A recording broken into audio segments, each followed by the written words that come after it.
সরকার ক্ষমতা আসার পরে আমরা দেখেছি তারাই সবচেয়ে বেশি কোটার ব্যবহার করতেছে।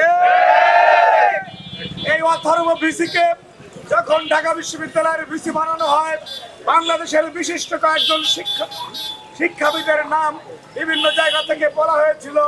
আমরা দেখেছি খুঁজতে খুঁজতে এই ইন্টারিম গভর্নমেন্ট এই চিটাগাংয়ের একজনকে তারা ভিসি বানালো।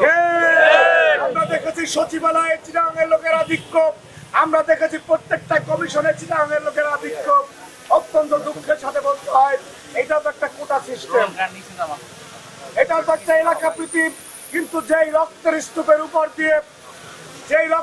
দিয়ে দাঁড়িয়ে জনাব ইউনূস সাহেব আপনি বাংলাদেশের পতাকা নিয়ে ঘুরতেছেন, সেই রক্তের পবিত্র কমিটমেন্ট ছিল মেধা এবং যোগ্যতার ভিত্তিতে বাংলাদেশে চাকরি নির্ধারিত হবে, মেধা এবং যোগ্যতার ভিত্তিতে স্ব জায়গায় যোগ্য ব্যক্তিরা বসবে।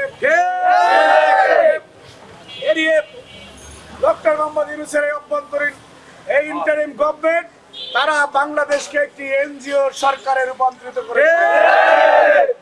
সুতরাং আমরা এই সরকারটি যেহেতু বাংলাদেশের সকল শ্রেণী পেশার মানুষের প্রতিনিধিত্ব করে ফ্যাসিবাদ বিরোধী আন্দোলনে যারা ভূমিকা রেখেছে, সবাই মিলে এই সরকারকে আমরা টিকিয়ে রেখেছি বাংলাদেশের সাধারণ মানুষ।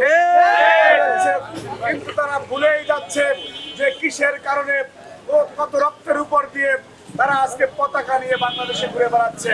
গতকালকে ঢাকা বিশ্ববিদ্যালয়ের ভিসি এই অথর্ব ভিসি যেই শব্দ চয়ন করে উত্তেজিত শিক্ষার্থীদের সাথে কথা বলেছে, আজকে জালুকাঠি থেকে সেই শব্দ চয়ন ধিক্কার জানাই এবং এই অথর্ব ভিসিকে অনতিবিলম্বে ন্যায্যতার দায় নিয়ে পদত্যাগ করার আহ্বান জানাই।